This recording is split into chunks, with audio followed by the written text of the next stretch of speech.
హల్లెలూయా. సరే, యోబు గ్రంథం 11వ అధ్యాయం 13వ వచనం చదువుదామా? యోబు గ్రంథం. నీవు నీ మనస్సును తిన్నగా నిలిపిన ఎడల, నీవు నీ మనస్సును తిన్నగా నిలిపిన ఎడల, నీ చేతులు ఆయన వైపు నీ చాపిన ఎడల, చేతుల్ని ఆయన వైపు చాపిన ఎడల, పాపము నీ చేతిలో ఉండుట పాపములు నీ చేతిలో ఉండుట చూచి నీవు దాన్ని విడిచిపెట్టిన ఎడల, నీ గుడారముల నుండి దుర్మార్గతనాన్ని కొట్టివేసిన ఎడల, నిశ్చయముగా నిర్దోషివై నీవు నిర్దోషివై సంతోషిస్తావు, నిర్భయుడవై స్థిరంగా ఉంటావు. నిశ్చయముగా నీ దుర్దర్శను నీవు మర్చిపోతావు. దాటిపోయిన పారు నీటిని జ్ఞాపకం చేసుకున్నట్లు నీవు దానిని జ్ఞాపకం చేసుకుంటావు. అప్పుడు నీ బ్రతుకు మధ్యాహ్న కాలపు తేజస్సు కంటే అధికముగా ప్రకాశిస్తావు. చెప్పండి కూడా మంది గట్టి గట్టి గట్టి గట్టి గట్టి హల్లెలూయా. నీవు నిర్దోషమై సంతోషిస్తావు. నీ సంతోషంలో దోషం ఉండదు. కొంతమంది సంతోషిస్తారు, దాంట్లో దోషం ఉంటుంది. ఏంటంటే ఎవరినో మోసం చేసి తీసుకొచ్చి వీళ్ళు హాయిగా తింటుంటారు. నిశ్చయంగా అది అరగదు మీకు. ఎవరినో మోసం చేసి, ఎవరినో వంచన చేసి, ఎవరి దగ్గర నుండి లాక్కొని మీరు తింటున్నారు అనుకోండి, ప్రియులరా, సంతోషంగా నువ్వు తిన్నా దాన్ని అరిగించుకోవడానికి కోసం కన్నీళ్ళు పెట్టుకోవాల్సిన పరిస్థితి వస్తుంది. మన సంతోషంలో నిర్దోషత్వం ఉండాలి. మనం నిర్దోషులై యథార్థవంతులై సంతోషించాలి. నిర్భయమైన హృదయంతో మనం స్థిరముగా ఉండాలి. ఇంకా వాక్యం సెలవిస్తుంది, నీ బ్రతుకు మధ్యాహ్న కాలపు తేజస్సు కంటే అధికముగా ప్రకాశిస్తుంది. హల్లెలూయా. మిట్ట మధ్యాహ్నం చూడండి, ఏ చీకటి దరి చేరదు. మిట్ట మధ్యాహ్నం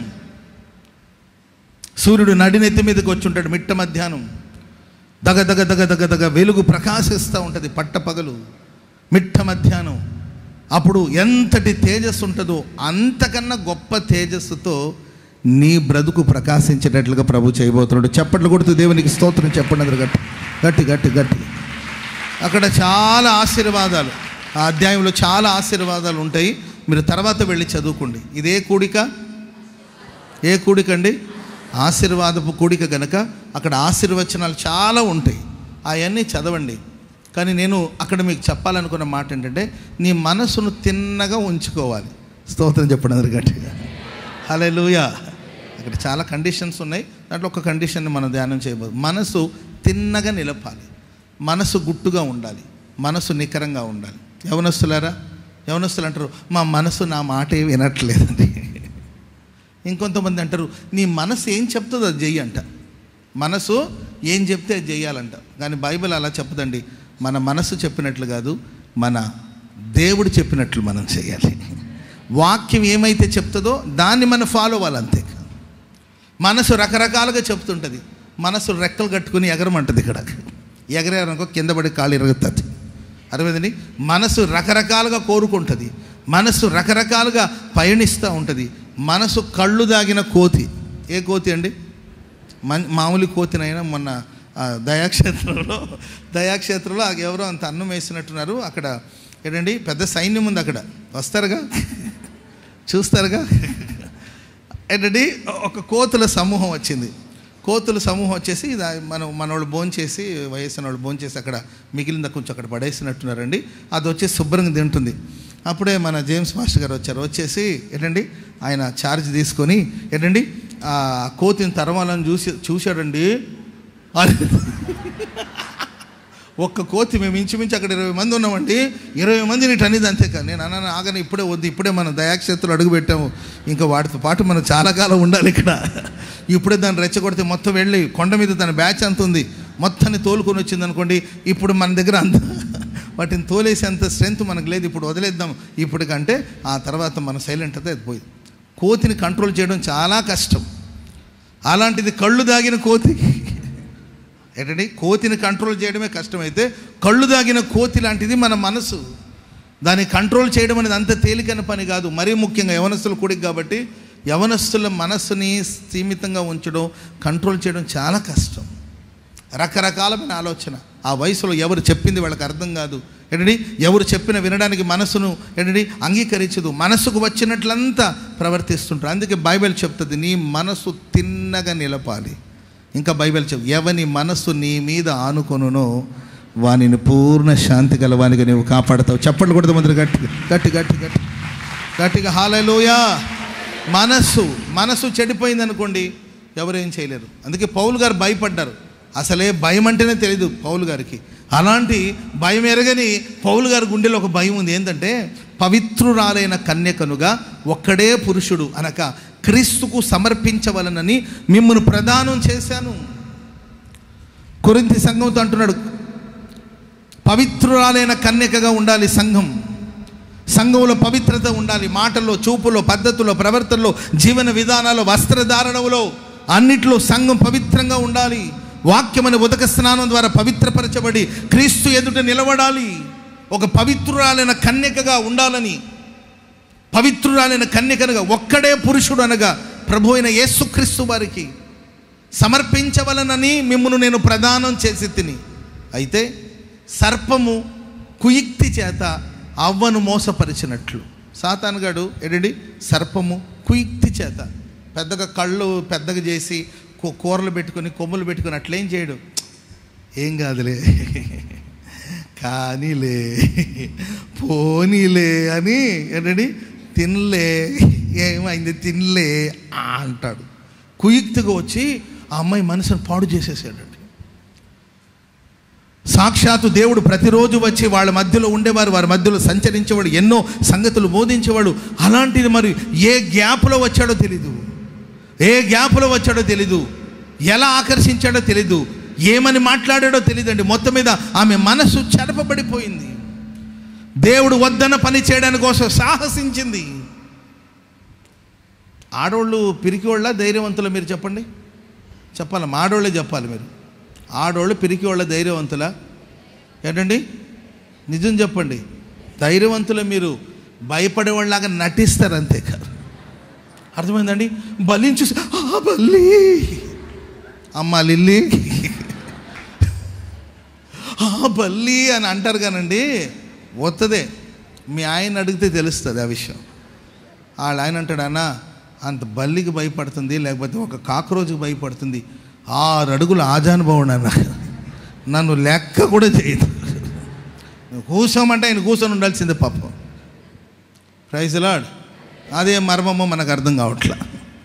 మీరు చూడండి, అవ్వమ్మ చరిత్ర మనం తీసుకుంటే ఎంత ధైర్యం ఉంటే ఆ అమ్మాయికి, ఏంటండి, ఎంత ధైర్యం ఉంటే ఏంటండి అవ్వమ్మకి, భర్తను నిద్రపూచిందో లేకపోతే ఆయన ఏ పనిలో పెట్టిందో మొత్తం మీద తెలియదండి.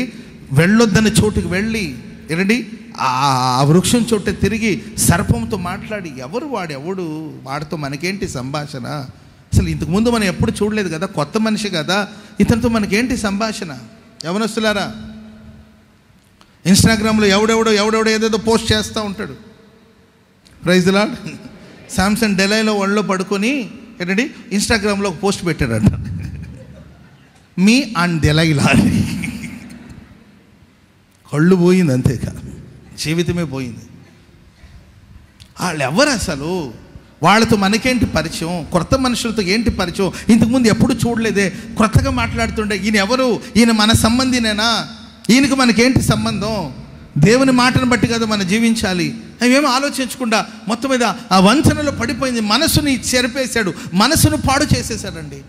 ఆ తర్వాత సాహసించి పండు తినడమే కాకుండా తన భర్తకి ఇవ్వడమే కాకుండా భూమి మీద ఉన్న మనుషులందరూ ఈరోజు ఏంటి ఒక శాపగ్రస్తమైన పరిస్థితుల్లోనికి మనుషుల జీవితం నెట్టివేయబడిందంటే దానికి కారణం ఆనాడు ఆ తల్లి ఏంటి అవ్వమ్మ చేసిన పని. ఎందుకు ఆమె అలా చేసిందంటే మనసు చెడిపోయింది, మనసు చెరపబడింది. అందుకొరకే మనసును ఎల్లప్పుడూ మనం శుభ్రంగా ఉంచుకోవాలి, మనసుని ప్రభు చేతికి ఇవ్వాలి, మన మనసు దేవుని మీద నిలపాలి. హల్లెలూయా. అదేనండి బైబిల్ చెప్తుంది, నీ మనసు తిన్నగా నీవు నిలిపితే ఆ తర్వాత ఆటోమేటిక్గా చేతిలో పాపాలు తొలగిపోతుంది, గుడారంలో ఉన్న దుర్మార్గతనం కొట్టివేయబడుతుంది. ఏంటంటే చేతిలో అవన్నీ పోదు. ముందు మనస్సు నికరంగా ఉండాలి, మనస్సు నిలబడాలి, మనసు స్థిరపరచబడాలి. గంతులు వేస్తున్న మనసు స్థిరపరచబడాలి. అప్పుడు ప్రియులారా ఆశీర్వాదపు దీవెన వర్షమును దేవుడు మనపై కుమ్మరిస్తాడు. స్తోత్రం చెప్పండి అందరూ గట్టిగా గట్టిగా. హల్లెలూయా. తిమోతికి రాసిన 2వ పత్రిక. పౌలు గారి భయం ఏంటంటే, నేను కంప్లీట్ చేయలేదు. పౌలు గారి భయం ఏంటంటే అవ్వమ్మ మనస్సును ఎలాగైతే పాడు చేశాడో సాతానుడు, అలా క్రీస్తు ఎడల ఉన్న సరళత నుండి పవిత్రత నుండి మీరు తొలగిపోతారేమో అని నేను భయపడుతున్నాను. హవ్వ మనసు ఎలాగైతే చెరపబడిందో సంఘం మనసు చెరపబడకూడదు. సంఘం సాతాను యొక్క స్వరానికి చెవి యొగ్గకూడదు. ఇది దేవుని స్వరమేనా, లేకపోతే ఇది మానవుని స్వరమా? ఇది ఎవరి ప్రేరణ? ఇది దేవుని ప్రేరణనా, లేకపోతే మనుషులు ప్రేరేపిస్తున్న ప్రేరణ, లేకపోతే అపవాది నన్ను ప్రేరేపిస్తున్నాడా? చాలా జాగ్రత్తగా ఉండవలసిన అవసరం ఉందండి. క్రొత్త నిబంధన భక్తులమైన మన మనస్సుని జాగ్రత్తగా పవిత్రంగా కాపాడుకోవాలి. మనస్సాక్షిని నిర్మలముగా ఉంచాలి.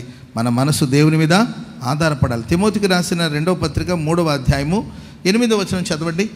తిమోతికి రాసిన ఎంబ్రే ఎవరండి వీళ్ళు? ఏం పేర్లు పెట్టుకున్నారు? మంచి పేర్లు పెట్టుకోవచ్చు కదండి.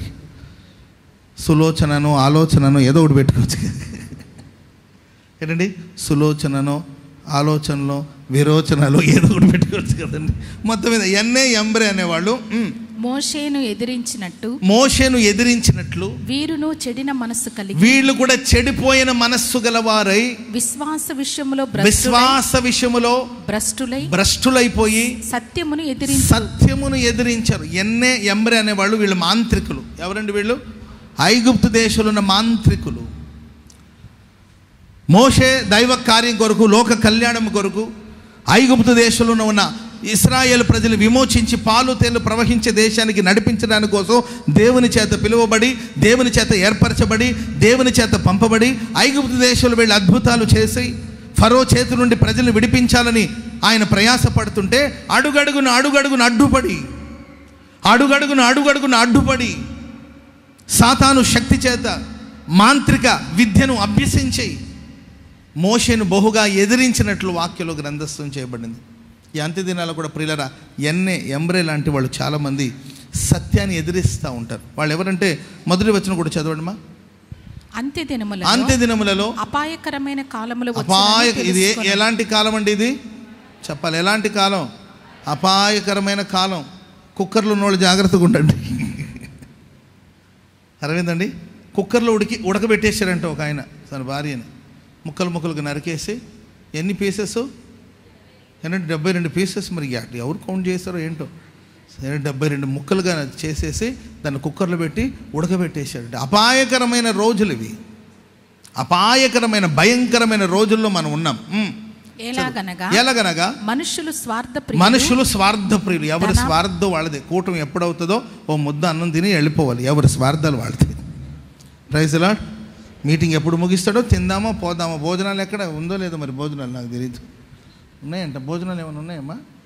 మరి నేనేమో అనౌన్స్ చేసేస్తున్నా మరి ప్రేరేపించబడి. ఉన్నాయా? ఆ ప్యాకెట్ లేదో ఉన్నాయంట. కంగారు లేదు. ప్యాకెట్ నాకు అందుతుందా లేదా? అసలు ప్యాకెట్లు ఎంతమంది తినగలిగినంత ఉంటుంది. మనుషులు స్వార్థప్రియులు. నేను బాగుంటే చాలని కోరుకునే అపాయకరమైన రోజులు. స్వార్థప్రియులు, డబ్బు పిచ్చి. ధనము సమస్త విధమైన కీడుకి మూలమని బైబిల్ చెప్తుంది. ధనం కావాలి కానీ ధనాపేక్ష. కొంతమంది చూడండి, ఒకప్పుడు 8 అవర్స్ డ్యూటీ. ఎన్ని అవర్స్ అండి? 8 అవర్స్. ఆ తర్వాత 10 అవర్స్, 12 అవర్స్. ఇప్పుడు 24 అవర్స్ పని చేస్తూనే ఉన్నారు. అర్థమైందండి? ఇక్కడ ఒక పని చేస్తుంటారు, మళ్ళీ ఇంకా సైడ్ బిజినెస్ ఏదో ఒకటి, రకరకాలమైన పనులు. వీటన్నిటికీ మూలం ఏంటంటే పగలు పని చేయని రాత్రి నిద్రపోవాలి. కానీ రాత్రి పని చేస్తున్నారు, పగలు నిద్రపోతున్నారు. సిస్టమే పాడైపోయింది. కూర్చొని శుభ్రంగా భోజనం చేసేవాళ్ళు ఇప్పుడు కూర్చొని తినే సమయం లేదండి. ఒక యాపిల్ పండు చేత్తో పట్టుకొని కొరుక్కొని పోతూ ఉంటారు. అర్థమైందండి? అంత కర్మ ఏం పట్టింది? కోటి విద్య కూటి కోసం లోకంలోనే అన్నారు కదా. ఏంటండి? ఒక మనిషి అన్నపానాలు భుజించి చక్కగా తన కుటుంబంతో సంతోషంగా ఉండాలి. ఇదే భాగ్యం అని కదా బైబిల్ రాయబడింది. అంత కర్మ ఏం పట్టిందండి? ఒక యాపిల్ పండు కొరుక్కుంటూ అడావుడిగా కోతులు అట్లా పోతాయి. ఈ చెట్టు మీద ఆ చెట్టు మీదకి ఎగురుతూ ఉంటుంది. అట్లా ఈ బస్ ఎక్కి ఆ బస్. వీటన్నిటికీ మూలం ఏంటంటే సంపాదించాలి. ధనమోహం, లేకపోతే ధన వ్యామోహం, ధనాపేక్ష సమస్త విధమైన కీడుకు మూలం. చదవండి మా. బింకములాడువారు, మహాహంకారం. చిన్న పిల్లలు కూడా మనం ఈరోజు ఏమి చెప్పలేకపోతే మాటల్లో అహంకారం, చూపులో అహంకారం, నడకలో అహంకారం. Praise Lord. హల్లెలూయా. మొన్నటిదాకా చిలుకలూరుపేటలో చిలకలూరుపేటలో పాప అందరికీ వందనాలమ్మ వందనాలు అనుకుంటూ ఉండేవాడంట. సడన్గా ఒక 6 నెలలు దుబాయ్లో ఉండొచ్చాడు. ఎక్కడ ఉండొచ్చాడండి? దుబాయ్లో ఏదో పని మీద వెళ్ళొచ్చాడండి. వెళ్ళేటప్పుడు హలో ప్రైజ్ లాడ్ అన్నట్టే వెళ్ళాడు. దుబాయ్కి వెళ్ళొచ్చిన తర్వాత ఇట్లా అడుగుతున్నాడు. మందిలో మూల మీద కూర్చుంటే ముసలిది అదంటది, ఆ ముసలిది అంటదంట ఇడికి పోయే కాలం వచ్చినట్టు. అహంకారులు, దూషకులు, తల్లిదండ్రులకి యూత్ వినాలి, తల్లిదండ్రులకి అవిధేయులు. అమ్మ మాట అంటే అభిమానం లేదు, నాన్న మాట అంటే గౌరవం లేదు. తెలివి మించిపోయి తల్లిదండ్రులు, ఇది అపాయకరమైన రోజులు. అమ్మ ఇంకా కృతజ్ఞత లేనివారు. అసలు కృతజ్ఞత సంగతి మనం ఏం చెప్తాం చెప్పండి? అసలు ఆ టాపిక్ అనవసరం. ఇంకా అర్థమైందండి? ఎన్ని మేలులు పొందుంటాం దేవుడి ద్వారా కావచ్చు, మనుషుల ద్వారా కావచ్చు, ఎన్ని మేలు పొందారు. అసలు కృతజ్ఞత కలిగిన హృదయం అనుకుందా? మీరు మీ గుండెల మీద చేతులు వేసుకొని చెప్పగలుగుతారా? నాకు ఆ థ్యాంక్స్ గివింగ్ హృదయం ఉంది, ఆ కృతజ్ఞత కలిగిన హృదయం నాకు ఉందని చెప్పగలుగుతారా? చెప్పగలిగితే మీరు ధన్యులు. Praise the lord. 99 మేలు చేస్తుంటాను నేను ఒకడికి, 99 మేలు చేస్తుంటాను. ఒక్క విషయంలో కాదులేరా అన్నాను, అంతేక. ఆ 99 మేలుని గాలికి వదిలేసి ఇక అంతేక దూషణ మొదలైందనమాట. అరే నీకు 99 మేలు చేశాడు కదా మనుషుడు, నేనే కాదు ఎవరైనా కావచ్చు, 99 మహోపకారాలు చేశాడు కదా, 99 సార్లు నిన్ను కాపాడుతూ వచ్చాడు కదా, 99 సార్లు నీకు సహాయం చేస్తూ వచ్చాడు కదా, 99 సార్లు అద్భుతమైన ప్రేమను పంచాడు కదా. ఒక్క చిన్న విషయంలో నీవు అనుకున్నది జరగలేదని అంతేక కృతజ్ఞత లేని హృదయం. ఇది అంత్యకాలంలో ఉండే అనుభవాలు. అపవిత్రులు, అనురాగం అంటే ప్రేమ లేని మనుషులు, అతి ద్వేషులు.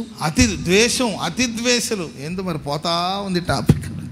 అతి ద్వేషులు, అపవాదకులు, అజితేంద్రియులు, ఓకే, ఇంకా క్రూరమైన మనుషులు, సజ్జన ద్వేషులు, మంచి విషయాన్ని ద్వేషించేవాళ్ళు, ద్రోహులు, మూర్ఖులు, గర్వాంధులు, దేవుడి కంటే సుఖానుభవాన్ని ఎక్కువగా ప్రేమించేవాళ్ళు, పైకి భక్తి గల వారు, పైకి మాత్రం చాలా భక్తిగా ఉంటారు కానీ శక్తిని ఆశ్రయించి వీళ్ళందరూ ఎవరంటే ప్రియులారా మనసు చెడిపోయిన వాళ్ళు. మనసు చెడిపోయినప్పుడు ఇవన్నీ వస్తాయి.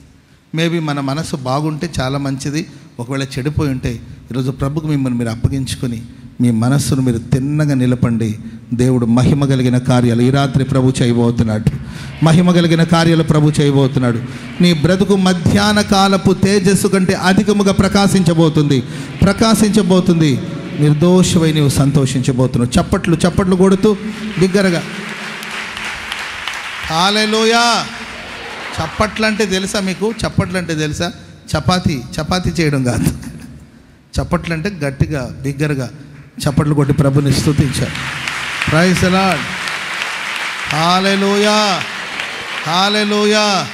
మనం చప్పట్లు కొట్టి స్తుతించినప్పుడు ఏంటంటే దేవునికి మహిమ కలుగుతుంది, మన దేహానికి కూడా మంచిది.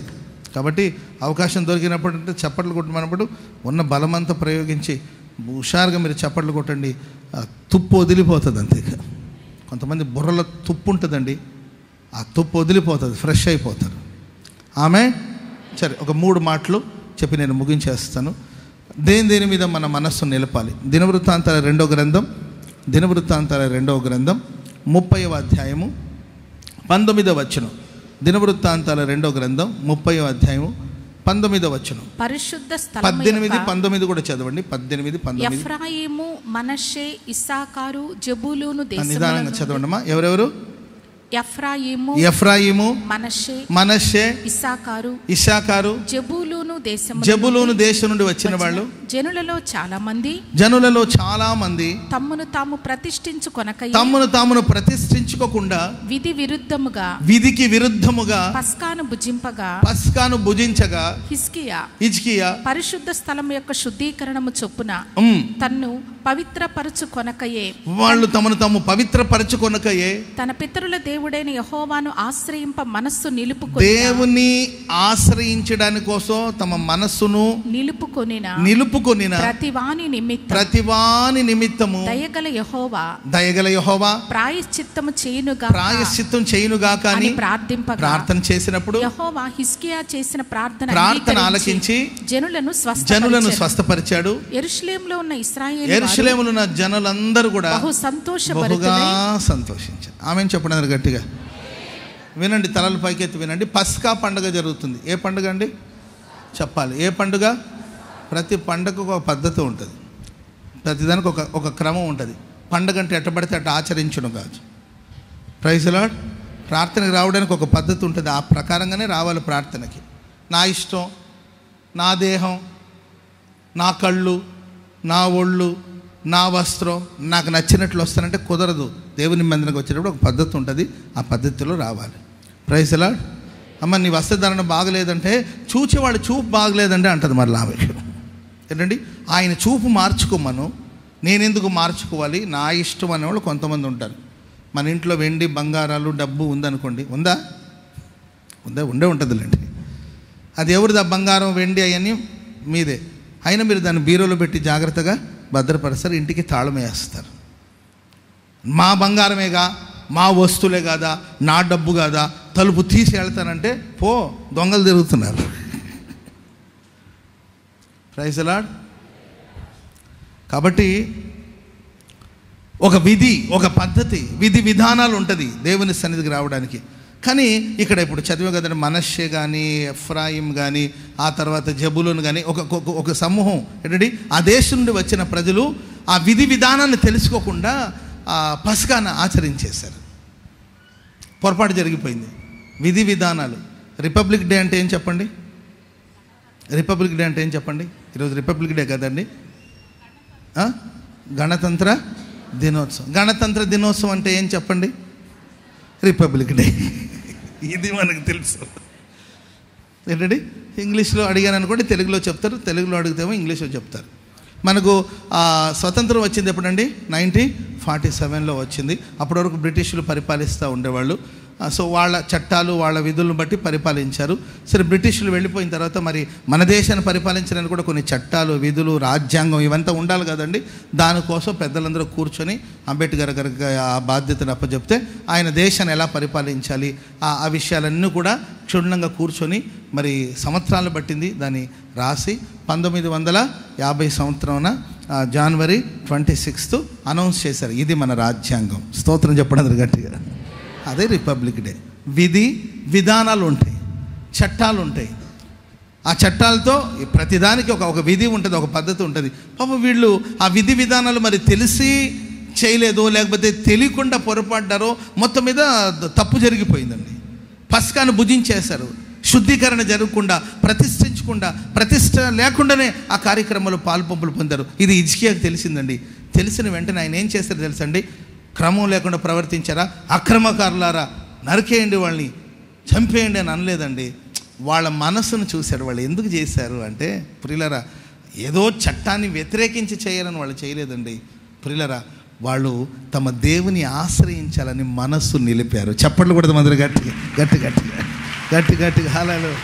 ఎలాగైనా ఆయన సేవించాలి, ఎలాగైనా ఆయన ఆశ్రయించాలి అని ఆయన ఆశ్రయించే విషయంలో వాళ్ళు మనస్సు నిలుపుటను చూసి వెంటనే హిజ్కియా జోక్యం చేసుకుని వాళ్ళందరి కోసం, దేవా వీళ్ళు నేను ఆశ్రయించాలని మనస్సు నిలిపారు ప్రభా, వీళ్ళని దయ చూపించి దయతో వీళ్ళని మన్నించి వీళ్ళకి ప్రాయశ్చిత్తం కలగాలని ప్రార్థన చేస్తే ఆకాశమందున దేవుడు వారి ప్రార్థన ఆలకించి, హిజ్కియా ప్రార్థన ఆలకించి వాళ్ళని పరిశుద్ధపరిచి దేవుడు వాళ్ళని స్వస్థపరిస్తే ఇది చూసిన జనులందరూ సంతోషించారు. ఆమెను చెప్పండి గట్టిగా. ఇక్కడ నేను చెప్పాలనుకున్నది ఏంటంటే, మన మనసు దేని కొరకు నిలపాలంటే దేవుని ఆశ్రయించిన కొరకు. దేని కొరకు అండి చెప్పాలి? దేని కొరకు మన మనసు నిలపాలి? నీ మనసు దేని మీద నిలపాలంటే, నేను దేవుని ఆశ్రయిస్తాను. మనుషులు నేను ఆశ్రయించను, మనుషుల మీద నేను ఆధారపడను, నా దేవుని నేను ఆశ్రయిస్తాను. హల్లెలూయా. చదవండి దినవృత్తాంతాల మొదటి గ్రంథం 16వ అధ్యాయం 11వ వచనం. దినవృత్తాంతాల మొదటి గ్రంథం 16వ అధ్యాయము 11వ వచనం చదవండి. యెహోవాను ఆశ్రయించండి, ఆయన బలమును ఆశ్రయించు. యెహోవాను ఆశ్రయించండి, ఆయన బలమును ఆశ్రయించండి. ఆయన సన్నిధిని వెదకండి. ఆయన దాసులకు ఇశ్రాయేలు 20వ వచనం కూడా చదవండి. 16:20.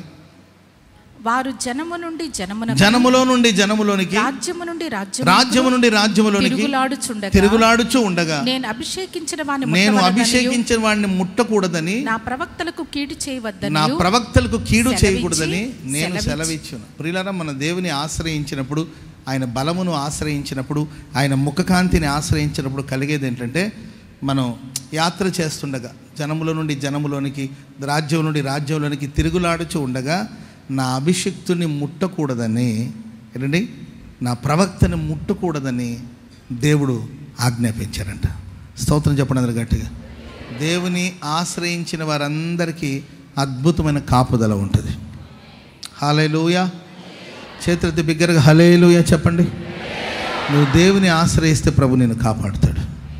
ఆమేన్. బబులోను దేశానికి వచ్చిన బానిస సమూహంలో ఉన్నవాడు దానియేలు. బబులోను దేశానికి వచ్చిన బానిసలు, వాళ్ళు బానిసలకి వాళ్ళకి ఇల్లు ఉండదు అక్కడ. వినండి, ఒక ఇల్లు లేదు. అండ్ బానిసలు కూర్చోకూడదు. ఆ దేశంలో వాళ్ళు తిరుగుతూ ఉండాలి, అటు ఇటు తిరుగుతూ ఉండాలండి. బానిస బ్రతుకు. ఉండడానికి నీడ లేదు, తినడానికి తిండి లేదు. ఆ తర్వాత బానిసల మీద జరిగే ఇంకా దౌర్భాగ్యమైన పరిస్థితి ఏంటంటే, ఎవడు పిలిస్తే వాడి దగ్గరికి వెళ్ళి పని చేయాలంతే. ఇట్రారా, నువ్వు బానిసగా, ఇట్రా మా ఇంట్లో పని చేసి వెళ్ళమంటే ఆ పని చేసి వెళ్ళాల్సింది. ఎందుకంటే వాళ్ళు బానిసలు. కాదు, కూడదు, లేదు అనడానికి లేదు. సరే, జీతాలు ఏమైనా ఇస్తారంటే జీతాలు ఉండదు, భత్యాలు ఉండదు. వాళ్ళు ఒక ముద్ద అన్నం పెడితే తినాలి, లేకుండా పని చేసుకుంటే పోరా, బయటికి పోరా అంటే వెళ్ళిపోవాలి, అంతే. అది బానిస బ్రతుకు.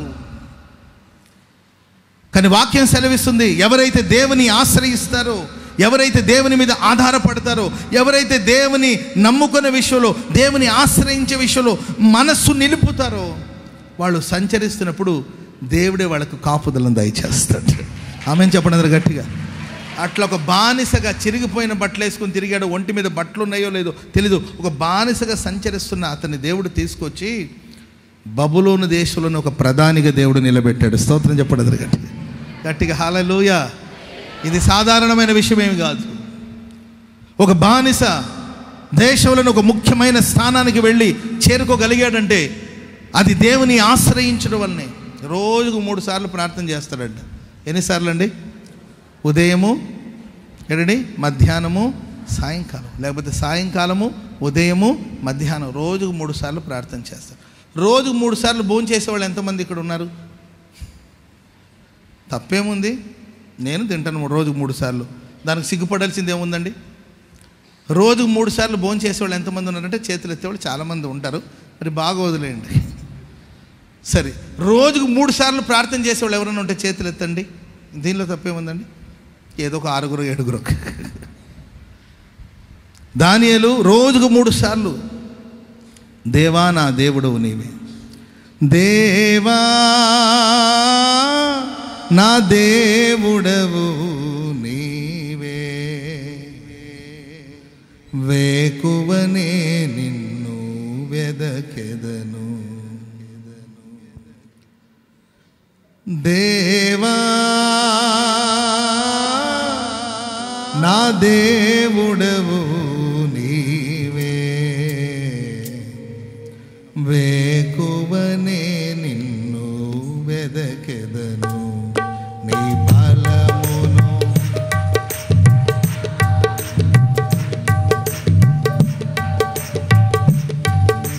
నేనెంతో ఆశతో ఉన్నాను, దేవా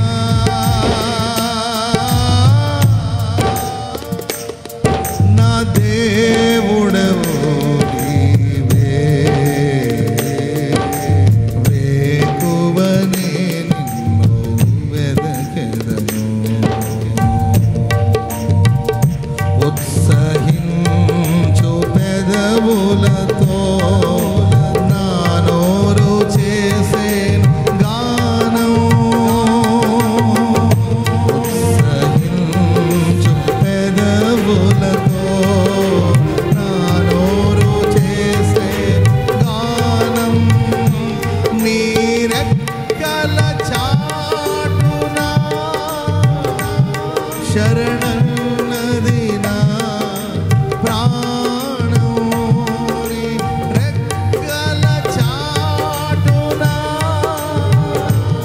శరణన్నది నా ప్రాణం దేవా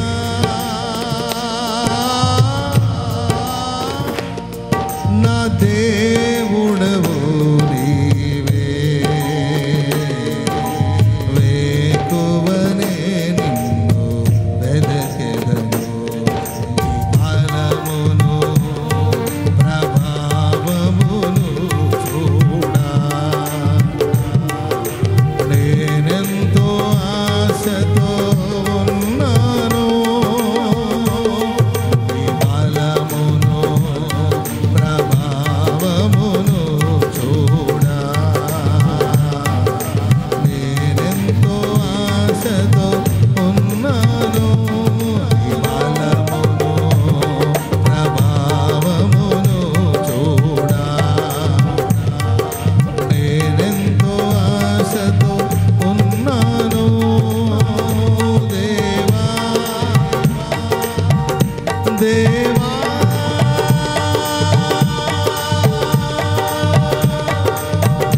దేవా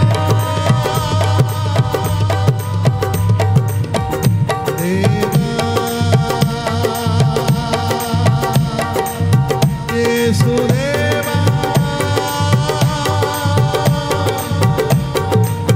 యేసుదేవా బలమును ప్రభావమును హల్లెలూయా హల్లెలూయా హల్లెలూయా. రోజుకు 3 సార్లు ప్రార్థన చేసేవాడు. నిత్యము దేవుని మనం వెతకాలి. ఆమెను చెప్పడం గట్టిగా. నిత్యము దేవుని ఆశ్రయించాలి. ప్రతి నిత్యము దేవుని ఆశ్రయించాలి. దేవుని మీద ఆధారపడాలి. రోజుకు 3 సార్లు ప్రార్థన చేసేవాడు. పరిస్థితులు ప్రతికూలంగా ఉన్నా అనుకూలంగా ఉన్నా అన్ని సమయంలో ప్రార్థించేవాడు. కనుకనే బానిస దేశంలో కూడా దేవుడు అద్భుతంగా కాపాడుతూ వచ్చాడు. సింహపు గుహలో కూడా దేవుడు సురక్షితంగా కాపాడుతూ వచ్చాడు. ఆమెను చెప్పండి గట్టిగా. హల్లెలూయా. చూడండి, లాబాన్ అనేవాడు యాకోబుని తరుముకుంటూ వచ్చాడు. రేపు వచ్చి ఏదో ఒక హాని చేతగాని వాడేం కాదు లాబాన్ని మనం తక్కువ అంచనా వేయలేం. అక్కడ లోకల్ అయినా స్తోత్రం చెప్పడం గట్టిగా. లోకల్ అక్కడ ఏంటండి, ఆయనకి పెద్ద మంది ఉంది, పెద్ద ఫ్యామిలీ ఉంది, కుటుంబం ఉంది, ఎప్పటి నుండో ఉన్నాడు లాబాను. ఏమైనా చేయగలుగుతాడు, చేతకాకేం కాదు. యాకోబుని అనుకుంటే అసలు భూమి మీద లేకుండా చేయొచ్చు. ఆ సామర్థ్యం ఉన్నప్పటికీ ఆ రాత్రి దేవుడు లాబాన్తో మాట్లాడు, మంచి కానీ చెడు కానీ నువ్వు మాట్లాడకూడదు. అందుకే అంటాడు, ఇదిగో ఇలా వచ్చేస్తే ఎట్లయ్యా నువ్వు, ఇలా వచ్చేస్తే ఎట్లా, నేను అనుకుంటే ఏదైనా ఏ హాని అయినా తలపెట్టగలుగుతాను, నాకు చేత కాదనుకుంటున్నావు చేయగలుగుతాను, కానీ నిన్నటి రాత్రి నీ దేవుడు నాతో మాట్లాడాడు. స్తోత్రం చెప్పడం గట్టిగా. ఆశ్రయించు వారందరినీ దేవుడు కాపాడుతాడు. అందుకొరకే ఆయన ఆశ్రయించడానికి నీ మనస్సు నిలపాలి. హల్లెలూయా. మనసారా దేవుని నీవు ఆశ్రయించాలి. ఆమేన్. ఒక పెద్ద షాపింగ్ మాలు, చాలా కొట్లు ఉన్నాయి. దాంట్లో ఒకడు డబ్బున్నోడు కదండి, మొత్తాన్ని కొనేసాడు. ఆ వాటి మధ్యలో ఒక చిన్న ఒక షాప్ ఉందండి. అది బిలీవర్ది, విశ్వాసిది. వింటున్నారండి? ఒక విశ్వాసిది ఒక కొట్టు. మిగతా అన్నీ కొనేసాడు. వాళ్ళు అనుకునే దానికన్నా ఎక్కువ అమౌంట్ ఇచ్చి కొనేసాడు. ఒక చిన్న షాప్ ఉందండి, అది మన మన మన విశ్వాసి షాప్ అనమాట.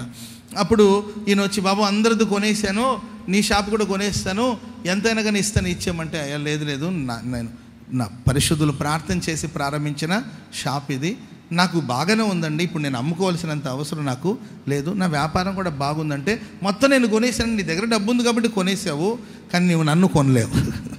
ఎందుకంటే ఆల్రెడీ నేను ఒకరి చేత కొనబడ్డాను. ఆయన మన ప్రభు అయిన యేసుక్రీస్తు వారు. ఆయన నన్ను కొన్నాడు. ఆయన కొన్న వాళ్ళ దగ్గర నుండి నువ్వు ఎవరిని కొనలేవు. కాబట్టి నేను ఇవ్వలేను బాబు, మీరు ఏమైనా నేను దీన్ని బ్రహ్మాండంగా చేయాలనుకుంటారు, అజ్జయ్ నీవు ఏమైనా చేసుకో బాబు, నీ కొట్టు నీ షాప్ ఏమైనా చేసుకో, కానీ నేను మాత్రం నా వ్యాపారం బాగుంది, ఇక్కడ పరిశుద్ధుల పాదధూళి ఉంది, ఇక్కడ దైవ సేవకులు ప్రార్థన చేశారు అండ్ నేను బాగానే ఉన్నాను, సో కాబట్టి నేను ఇవ్వాలని నేను అనుకోవట్లేదని చెప్తే ఇట్టుందని సంగతి అని చెప్పి ఆయన ఏం చేశాడు తెలుసండి, ఆయన ఆ షాపింగ్ మాల్ అంతా కొనేసి, లేకపోతే ఆ కాంప్లెక్స్ మొత్తం కొనేసి ఓ పెద్ద ఫ్లెక్సీ పెట్టాడు. ఆయన ఏదో వ్యాపారం మొదలెడుతున్నాడు కదండి, ఈ చివరి నుండి ఆ చివరి దాకా పెద్ద ఫ్లెక్సీ పెట్టేశాడు. పెద్ద ఫ్లెక్సీ పెట్టి ఆయన ఏదో వ్యాపారాన్ని స్టార్ట్ చేశాడండి. ఆ పెద్ద వ్యాపారాల మధ్యలో ఒక చిన్న వ్యాపారం అయింది. అప్పుడు ఈయన ప్రార్థన చేసుకుంటున్నాడు, ప్రభువా నేను ఎలా ఎదిరించగలుగుతాను, నేనెంత, నా బలం ఎంత, నన్ను ఏం చేయమంటావు అంటే దేవుడు ఒక ఆలోచన ఇచ్చాడంటే వెంటనే ఆ పెద్ద ఫ్లెక్సీ ఉంది కదండి, దాని కింద ఈయన కొట్టు మీద ఒక చిన్న బోర్డు పెట్టాడంట, ఎంట్రన్స్ అని. ఏమని పెట్టాడండి? ఎంట్రన్స్ డోర్ అని పెట్టాడనమాట. అంటే ఎవరు వెళ్ళాలని ఈ గుమ్మం గుండానే వెళ్ళాలి. అడొచ్చే ఇది ఎంట్రన్స్ అని ఎందుకు పెట్టామంటే నా కొట్టు నా ఇష్టం, నేను ఏమైనా పెట్టు. ఎంట్రన్స్ అని పేరు అంటే నాకు ఎంట్రన్స్ అనే పేరు పెట్టుకుంటున్నాను. ఇప్పుడు ఎవడు ఆ షాపింగ్ మాల్కి రావాలన్న ముందు ఏం చేస్తారండి, ఎంట్రన్స్ ఎక్కడుంది, లోపల ప్రవేశం ఎక్కడ అని చూసుకొని వచ్చి ఆ గుమ్మం గుండా వస్తుంటే ఆ గుమ్మంలోనే ఉందన్నమాట షాపింగ్. ఆ కాంప్లెక్స్ అంతట్లో జరిగే వ్యాపారం కానీ ఈ చిన్న కొట్లో వ్యాపారం అంతకు జరిగిందనికన్నా ఏంటండి 1000 రెట్లుగా పెరిగిపోయింది అనమాట. Praise the lord. చెప్పండి గట్టిగా హల్లెలూయా. మన దేవుని ఆశ్రయిస్తే ఆలోచన చెప్తాడు, అద్భుతంగా మనల్ని నడిపిస్తాడు, ప్రభు మనల్ని కాపాడుతాడు. కనుక నీ మనసు దేని కొరకు నిలపాలంటే నా దేవుని నేను ఎలా ఆశ్రయించాలి, నీ మనసులో ఇదే రన్ అవుతున్నా, యేసుని నేను ఆశ్రయించాలి, నా దేవుని ఆశ్రయించాలి, నా దేవుని నేను వెతకాలి అని మనం ఎదురు చూస్తున్నప్పుడు ఖచ్చితంగా ప్రభు మనల్ని సురక్షితంగా కాపాడుతాడు. Praise the lord. దినవృత్తాంతాల 2వ గ్రంథం 17వ అధ్యాయము, త్వరగా దినవృత్తాంతాల 2వ గ్రంథం 17వ అధ్యాయము 4-5 వచనాలు త్వరగా చదవండి. బయలుదేవతను ఆశ్రయించక తన తండ్రి దేవుని ఆశ్రయించుచు ఇశ్రాయేలు వారి చర్యలను వెంబడింపక, ఇశ్రాయేలు ప్రజల యొక్క చర్యలను అనుసరించక, ఆయన ఆజ్ఞలను అనుసరించి దేవుని ఆజ్ఞలను అనుసరించుచు నడిచెను. కాబట్టి యెహోవా అతని చేత రాజ్యమును స్థిరపరిచెను. కాబట్టి అతని చేత దేవుడు రాజ్యాన్ని స్థిరపరిచాడు. మనం స్థిరంగా ఉండాలంటే, నీ ఫ్యామిలీ స్థిరంగా ఉండాలంటే దేవుని ఆశ్రయించండి, ఆయన మనల్ని స్థిరపరుస్తాడు. ఆమె చెప్పండి అందరూ గట్టిగా, తలల పైకెత్తి హల్లెలూయా చెప్పండి. హల్లెలూయా. 2 చేతులు ఇట్లా ఊపి హల్లెలూయా చెప్పండి. హల్లెలూయా. ఉంది, శక్తి ఉంది ఇంకా. ఆమేన్. నేను బలహీనుడిని అనుకుంటే బలహీనుడినే, నేను బలవంతుడిని అనుకుంటే బలవంతుడినే. ఆమేన్ చెప్పండి అందరూ గట్టిగా. ఈరోజు నాకు ఇది 3వ ప్రసంగం. ఎన్నో ప్రసంగం అండి. ఉదయాన్నే నేను గోరంట్లో వాక్యం చెప్పాను, ఆ తర్వాత ఒంగోలులో 10-11 గంటలకు ఒంగోలు వెళ్ళి అక్కడ వర్తమానం చెప్పాను. మళ్ళీ అక్కడ అందరికీ ప్రార్థన చేసి మళ్ళీ గోరంట్లోకి వెళ్ళేసరికి సాయంత్రం 5 అయింది. మళ్ళీ ప్రార్థన చేసుకుని వర్తమానం సిద్ధం చేసుకుని మళ్ళీ సిద్ధపడి మళ్ళీ మీ మధ్యలోకి వచ్చాను. ఇంకొక ప్రసంగానికి వెళదామంటే ఇంకా టైం అయిపోతుంది. Praise the lord. నువ్వు బలహీనుడు అనుకుంటే బలహీనుడివే, నువ్వు బలవంతుడు అనుకుంటే నిన్ను దేవుడు బలపరచబోతున్నాడు. చప్పట్లు కొడుతూ బలం పొందుకోండి, శక్తిని పొందుకోండి. యెహోవా కొరకు ఎదురు చూచి నూతన బలాన్ని పొందుకోండి. హల్లెలూయా. ఇక్కడ యెహోషాపాతు దేవుని ఆశ్రయించుట వలన, దేవుని ఆశ్రయించినందువలన దేవుడు అతని చేతుల మీద రాజ్యాన్ని స్థిరపరిచాడు. మనం స్థిరపరచబడాలంటే మన రాజ్యం కావచ్చు, మన ఫ్యామిలీ కావచ్చు, మన సంఘాలు కావచ్చు, స్థిరపరచబడాలంటే దేవుని ఆశ్రయించాలి. నన్ను నేను స్థిరపరచుకోవాలంటే స్థిరపరచుకోలేను. మన పిల్లల్ని మనం స్థిరపరచాలంటే అంటూ ఉంటారు, అన్న అమ్మాయికి అక్కడ స్థలం కొన్నానన్నా, ఆ బాబుకి ఇక్కడ కొన్నానా, సెటిల్ చేసేసానన్నా. సెటిల్ ఏమి ఉండదు. ఏంటండి, నువ్వు ఎంత సెటిల్ చేయాలనుకున్నా ఏంటండి వాళ్ళు చెట్ల చుట్టూ తిరుగుతూ ఉంటారు. వాళ్ళు సెటిల్ అవ్వాలంటే ఒక సంఘం స్థిరపరచబడి, నీవు నేనేదో ప్రయత్నిస్తే సంఘం స్థిరపరచబడదండి, దేవుడు సంఘాన్ని స్థిరపరచాలి. ఆమెను చెప్పడం గట్టిగా. దైవ సేవకులు యేసన్న గారు ఎంతో కష్టపడి ప్రయాసపడి సంఘాల్లో స్థాపించారండి. ప్రభు పిలుపు అందుకుని దేవుని సన్నిధికి వెళ్ళిపోయారు. ఆయన నమ్మకంతో వెళ్ళాడు, ధైర్యంతో వెళ్ళాడు. ఏంటంటే ఈ సంఘాలు స్థాపించింది నేను కాదు, నా దేవుడు స్థాపించాడు. యేసన్న గారు స్థాపిస్తే అది నిలబడదు, యేసయ్య స్థాపించాడు కనుక అది ఖచ్చితంగా నిలబడుతుందని చెప్పే వెళ్ళారు. ఆయన విశ్వసించినట్లుగానే ఈరోజు మన పరిచయం దేవుడు స్థిరపరిచి నడిపిస్తున్నాడు. హల్లెలూయా. రాష్ట్రమంతా దేశమంతా మన పరిచయం దేవుడు సరిహద్దులను విశాలపరిచి స్థిరపరుస్తున్నాడు. ఎక్కడ సభలకు వెళుతున్నా 1000 మంది పాలు పంపులు పొందుతున్నారు. ప్రతి సంఘాల్లో ఏంటంటే నూతనమైన ఆత్మలు ప్రభు చేరుస్తూ ఉన్నాడు. ఆమేన్. హల్లెలూయా. కొన్నిసార్లు నేనే విస్మయం చెందుతాను, ఆశ్చర్యపోతాను, అసలు ఇది కళ నిజమా అనిపిస్తుంది. హల్లెలూయా. ఒక చిన్న మాట ఒక చిన్న సందేశాన్ని అందిస్తే చాలు జనాలు గుంపులు గుంపులుగా తరలి వస్తున్నారు, ఈ పరిచర్యను ప్రేమిస్తున్నారు. అంటే వీటన్నిటికి కారణం ఈ సేవను ప్రభు స్థిరపరిచాడు. మనం ఆయన ఆశ్రయించాం కనుక ఆయన స్థిరపరిచాడు. నీ కుటుంబం స్థిరంగా ఉండాలంటే, నీ కుటుంబం స్థిరపరచబడాలంటే నువ్వు దేవుని ఆశ్రయించు, దేవుని సెలవు ప్రార్థించు, ఆయన స్థిరపరుస్తాడు. ఆయన స్థిరపరచాలని అనుకుంటే ఏంటండి, లోకమంతా ఏకమై నీ మీదకి వచ్చి నిన్ను ఎవరు ఏం చేయలేరు. అంతే. పక్కన వాళ్ళని చూసి చెప్పండి, నిన్ను ఎవడు ఏం చేయలేడని చెప్పండి. నీ కుటుంబాన్ని ఎవడు కదిలించలేడని చెప్పండి. హల్లెలూయా. నువ్వు దేవుని ఆశ్రయించావు, నీ కుటుంబాన్ని ప్రభు స్థిరపరచబోతున్నాడు. యెఫ్తా అనే భక్తుడి గురించి మనం చూస్తాము. యెఫ్తా పరాక్రమశాలి. ఎవరండి చెప్పాలి? పరాక్రమశాలి. యెఫ్తాకు బలం లేదా? చెప్పరే. ఆయన గురించి ఏమని రాయబడింది? పరాక్రమశాలినేనా? బైబిల్ జ్ఞానం. ఎవరమ్మా ఆయన? చెప్పండి. యెఫ్తా పరాక్రమము కలిగిన బలాఢ్యుడు అంట. ఏంటంటే కొంతమందికి బలం ఉంటుంది కానీ పరాక్రమం ఉండదు. ఈయనకి పరాక్రమం ఉంది, ఏంటంటే బలం ఉంది, బలాఢ్యుడు. కొంతమంది చూడడానికి బలంగా ఉంటారు కానీ పిరికివాళ్ళు. Praise the lord. 6 అడుగులు ఆజానబడు కానీ భయపడతా ఉంటాడు. ఇంకొంతమంది అక్కలు ఉంటారు, భూమికి 3 అడుగులే ఉంటారు, వాళ్ళకి మహాపరాక్రమం. అంతే. ఈ 2 ఈయనలో మనం చూస్తాం, పరాక్రమం ఉంది, బలాఢ్యుడు. కానీ ప్రియులరా, తన సహోదరులందరూ కూడా ఈ పరాక్రమం కలిగిన వాడిని తరుముకున్నారు. నీకు మా మధ్యలో స్వాస్థ్యం లేదు, మా మధ్యలో నీకు స్వాస్థ్యం లేదు, వెళ్ళరా బాబు అంటే సైలెంట్గా వెళ్ళిపోయాడు. ఎందుకంటే ప్రతి చోట బలాన్ని ప్రయోగించాల్సిన అవసరం లేదు. ఓకే పోనీ, వాళ్ళు వద్దనుకున్నప్పుడు మనం సైలెంట్గా సైడ్కి వెళ్ళిపోవడమే, అంతే. ఎందుకు ఊరికే వాదించుకొని అన్నదమ్ముళ్ళు వాద వివాదాలు చేసుకుంటే చూసే వాళ్ళకి అది నవ్వుల పాలుగా ఉండదా? అబ్షాలోముని ఏంటంటే కాళ్ళు చేతులు విరవలే కాదు, దావీదు తండ్రి కొడుకులు ఎదురు కొట్లాడుకుంటుంటే చూసే వాళ్ళకి అసహ్యంగా ఉండదా? ఉంటుందా లేదా చెప్పండి. సరిపోని వాడేమో ఉడుకు రక్తం. ఏ రక్తం చెప్పాలండి? ఏ రక్తం? కుర్రోళ్ళకి ఉడుకు రక్తం. ఉడికి ఉడికి ఉడికి ఉడికి ఉడికి ఉడికి అర్థమైందండి. చూసుకోండి, 6 లీటర్ల రక్తం ఉండాలంట. ఓవర్గా ఉడికింది అనుకోండి, ఆవిరైపోయి 2 లీటర్కి వచ్చింది అనుకోండి, అసలే సమస్యకు వస్తుంది. ఓవర్గా ఉడుకొద్దు. ఉడుకు రక్తం పోనీ ఏం చేద్దాం, కుర్రోడు కదా అని దావీదు వెళ్ళిపోయాడు. చేతకానితనం కాదు, మాట్లాడలేదంటే చేతకానితనం కాదండి. మౌనంగా ఉన్నారంటే మనుషుల యొక్క మౌనాన్ని చేతకానితనంగా మనం తీసుకోకూడదు. పరాక్రమం కలిగిన బలాఢ్యుడే. కానీ నీకు స్వాస్థ్యం లేదు, ఎవడురా నీవెవరికి పుట్టావురా, ఇవన్నీ మాట్లాడుతున్నారు. ఎవరికి పుట్టావురా, నీకేం సంబంధం రా, పోతవలేదంటే కోడితే ఏంటండి ఆకారం లేకుండా పోతారు, ఆకారాలు వికారాలు అవుతాయి. అంత బలం ఉంది యెఫ్తాకి. Praise the lord. ఆత్మీయ జీవితంలో ఎదిగిన వాళ్ళ అనుభవాలు వేరుగా ఉంటుంది. అంతే. ఓకే, ఇట్స్ ఓకే, సర్లే వెళ్ళిపోతున్నాను. చూడు పిరికివాడు పోతున్నాడు ఎన్నాను అనుకుంటారా. నా బలాన్ని మీ ముందు ప్రయోగించాల్సిన అవసరం లేదు. దేవుడు నన్ను స్థిరపరచాలని అనుకుంటే ప్రపంచమంతా ఏకమైన కూడా ప్రభు నన్ను స్థిరపరుస్తాడు. అంతే. హల్లెలూయా. హల్లెలూయా. అటు వెళ్ళాడో లేదో, యెఫ్తా వెళ్ళాడో లేదండి, దేవుడు అమ్మోనియుల్ని లేపాడు. ఎవరిని లేపాడండి? 300 సంవత్సరాలు. ఏంటండి ఎన్ని సంవత్సరాలు? 300 సంవత్సరాలు. దాదాపుగా ఒక 2-3 జనరేషన్ వరకు ఈ అమ్మోనీలు ఎవరు పెద్దగా వాళ్ళ ప్రస్తావన మనకు కనబడదు. ఒకప్పుడు 300 సంవత్సరాల క్రిందట వాళ్ళు గందరగోళం చేశారు. ఆ తర్వాత ఎక్కడెక్కడక్కడ అణిగిపోయారు, అణచబడిపోయారు. కానీ ఇప్పుడు శాంసన్ని స్థిరపరచడానికి కోసం, యెఫ్తాని స్థిరపరచడానికి కోసం అమ్మోనీయులను దేవుడు లేపాడు.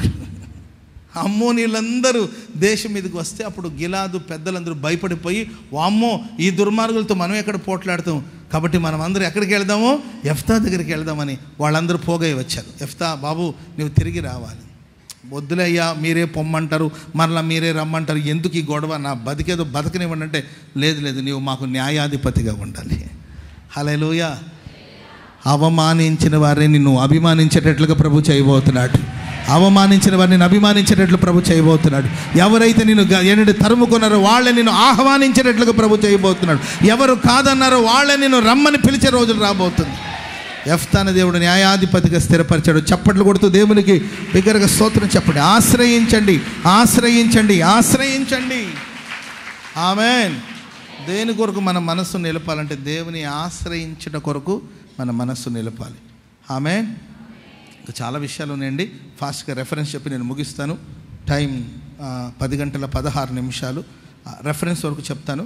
రెండో మాట సామెతల గ్రంథం 27వ అధ్యాయము 23వ వచనం. సామెతల గ్రంథం 27వ అధ్యాయం 23వ వచనం. త్వరగా సామెతలు 27.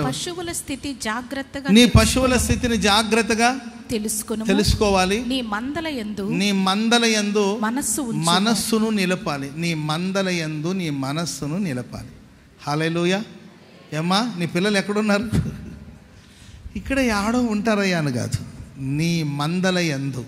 ఏంటండి, ఒక దైవ సేవకుడిగా దేవుడు నాకు ఇచ్చిన సంఘాలు ఏంటంటే ఆ సంఘాన్ని మందతో పోల్చడం జరుగుతుంది.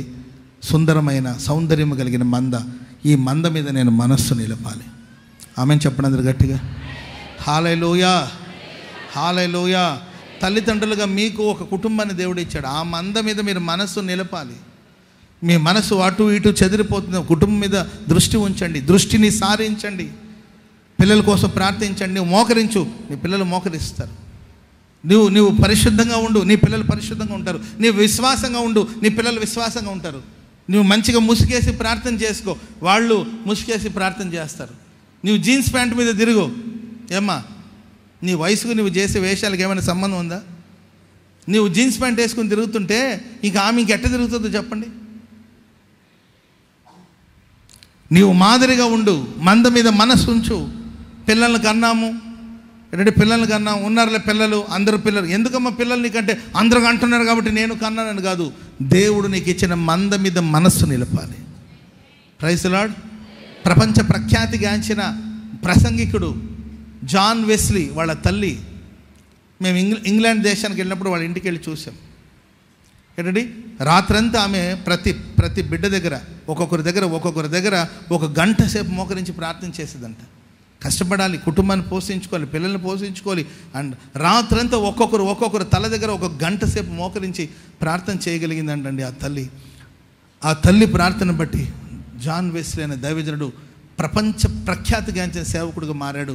వాళ్ళ తమ్ముడు ఏంటంటే అద్భుతమైన సేవ చేశాడు. ఇలా చెప్పుకుంటూ వెళ్తే బిడ్డలందరి జీవితం ఆశీర్వదించబడి. మంద మీద మనసు నిలపాలి. ఆమెను చెప్పండి గట్టిగా.